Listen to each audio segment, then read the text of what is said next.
વડોદરાના દરદાર કવિ બહુ નાની વાતમાં પોતાની એક મોટી વાત રજૂ કરી છે. એમને શેરમાં એક ખાસિયત હોય છે. એ કહે છે, ઉમેશ ઉપાધ્યાય કહે છે કે આજ ગામમાં બા આવી ગઈ, આજ ગામમાં બા આવી ગઈ, આજ ગલી અંબાજી થઈ ગઈ, આજ ગામમાં બા આવી ગઈ, આજ ગલી અંબાજી થઈ ગઈ, આજ ગલી અંબાજી થઈ ગઈ. ના શેર સાથે ઉમેશ ઉપાધ્યાયના શેર સાથે હું કાવ્ય પાઠ માટે આમંત્રણ આપું છું. પૂર્ણિમા ભટ્ટ, પ્રતિમાબેન ભટ્ટ, આવો. વડોદરાના દરદાર કવિ બહુ નાની વાતમાં પોતાની એક મોટી વાત રજૂ કરી છે.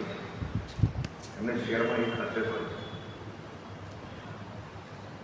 એ કહે છે, ઉમેશ ઉપાધ્યાય કહે છે કે આજ ગામમાં બા આવી ગઈ, આજ ગામમાં બા આવી ગઈ, આજ ગલી અંબાજી થઈ ગઈ, આજ ગામમાં બા આવી ગઈ, આજ ગલી અંબાજી થઈ ગઈ, આજ ગલી અંબાજી થઈ ગઈ. ના શેર સાથે ઉમેશ ઉપાધ્યાયના શેર સાથે હું કાવ્ય પાઠ માટે આમંત્રણ આપું છું. પૂર્ણિમા ભટ્ટ, પ્રતિમાબેન ભટ્ટ, આવો.